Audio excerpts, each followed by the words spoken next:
So I wanted to do a video on these JL Audio subwoofers that were given to me. They had rotted out foam surrounds, of course, and this is common with these first series. I think it's even common with most of them that they do. They put these foam surrounds on for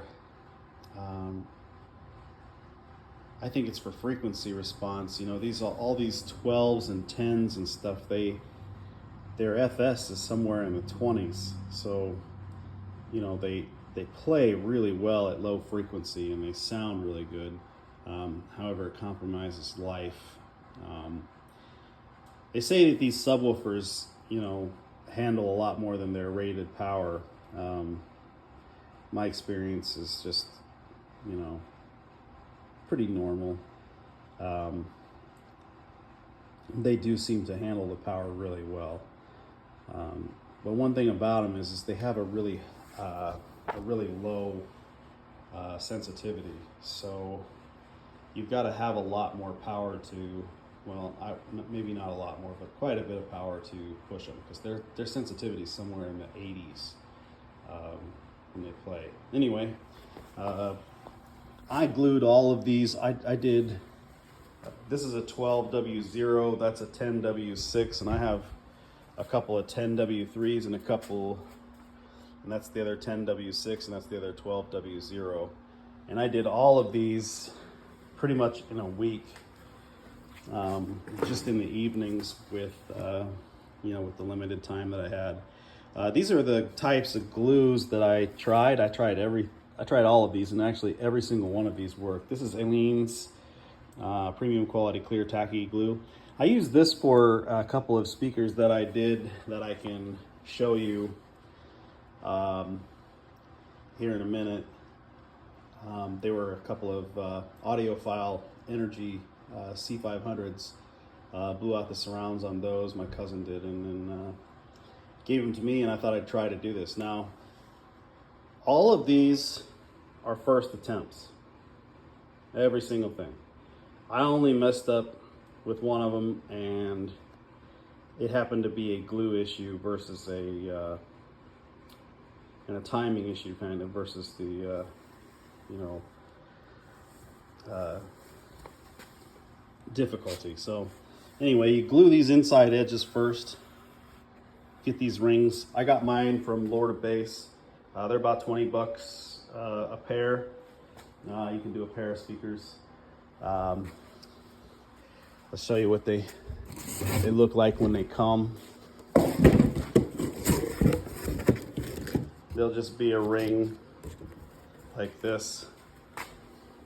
You set this ring down on the speaker itself and then basically proceed to glue the inside edge. Now I could show you with one of these other ones here what I'm talking about. Got a couple of these other ones here.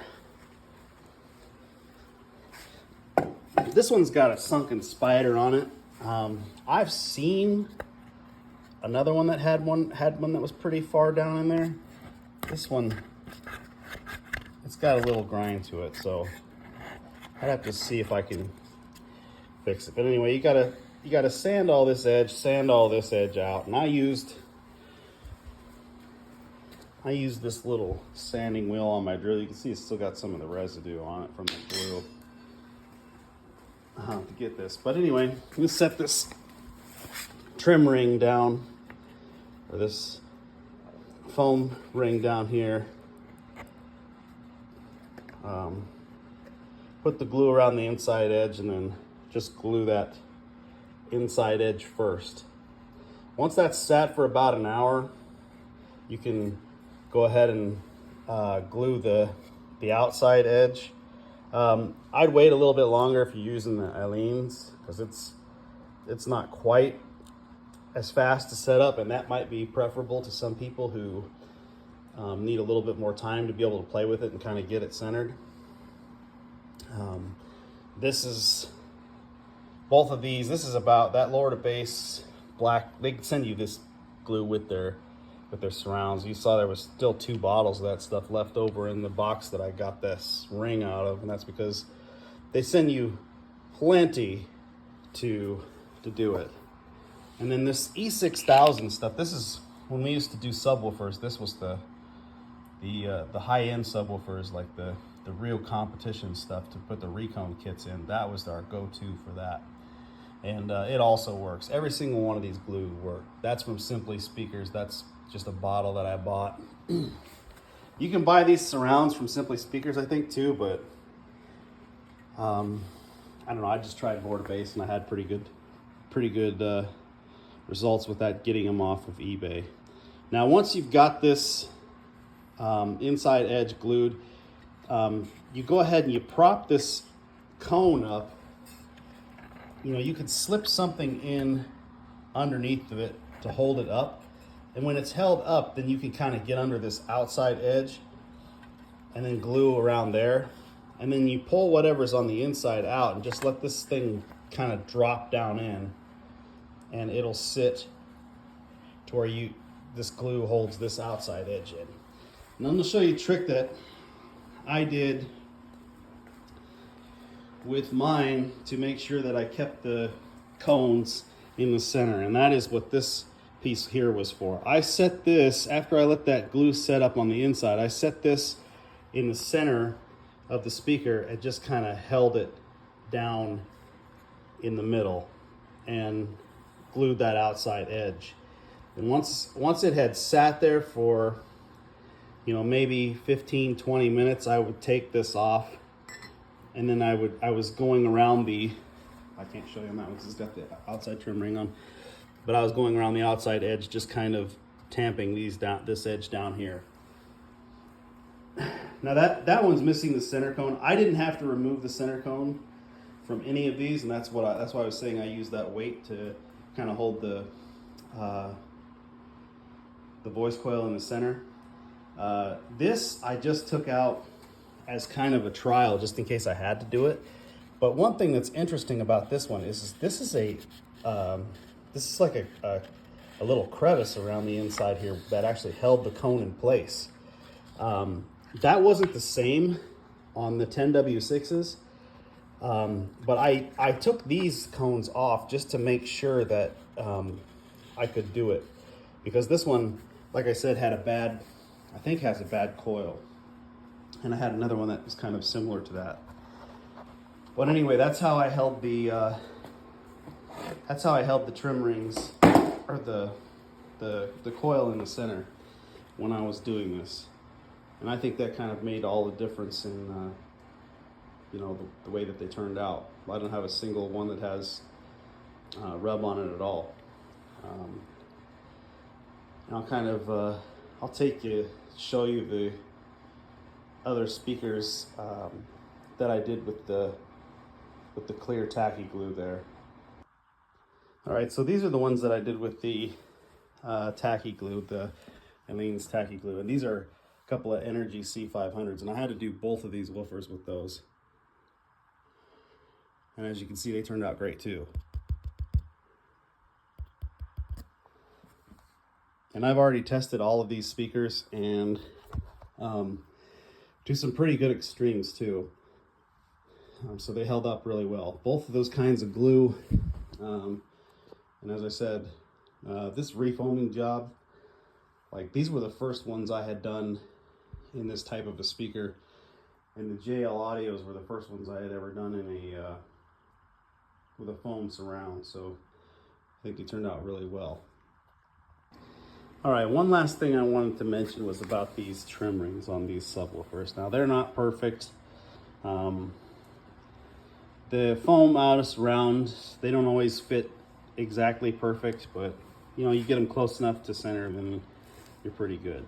But these outside rings like this, the mistake that I made when I was doing these subwoofers, the second one that I did, is I tried to put that trim ring on while I was gluing the outside of the foam surround, the outside of this foam around here.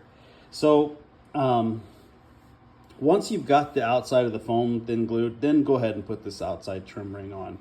And I've got these little clamps that I used, and I just went around and I clamped that down around every single edge. And kind of, when I did it, I made sure I pulled this out as far as I could to the edge, because like I said, these had been sitting a little while, so this trim ring wasn't perfect, and it kind of was, you know, like an oblong, but those clamps really helped me to do it. So that's just another tip you can go through with that.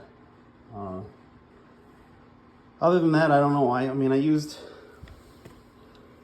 everything from that sanding wheel to, you know, like a little chisel around the outside edge to get it done right, and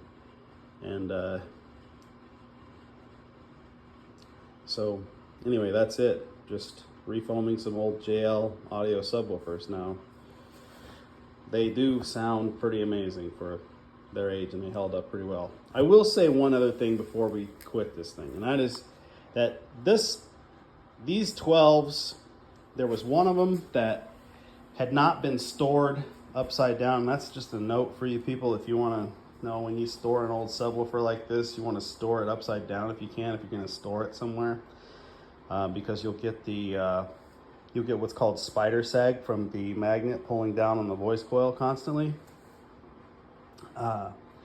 And one of these had a little bit of spider sag on it, and once I did the refoam job on the subwoofer, that spider sag disappeared. So I wouldn't worry about it. If you've got one that's got a tiny bit of spider sag to it, and when I'm talking about spider sag, I mean when you're looking down in here and you're looking at that spider and it's kind of dipping. And you see how that one's just kind of flat all the way across? Yeah, that's one of the 12s. And I'll show you the other one too, just so you know. When you look at that spider, it's flat. So I told you one of these 12s had spider sag to it, and it disappeared when I did the refoam job on it. So don't worry about that. If you've got a little bit of spider sag to it, just do the refoam and it'll pull it out of it. And use them. If you're not going to use them, store them upside down. That's it for this video. I hope you guys liked it. Let me know if you got any questions. I can walk you through most everything that I did. Like I said, I did 6 of them. And this was my first time of doing this type of sub, and I've only done, you know, the smaller speakers. That was just a week before, and I've done an entire recone, but never just refoaming the subwoofer itself. When you do the recone, it comes with the whole, you know, foam glued to the inside edges. So yeah, I mean,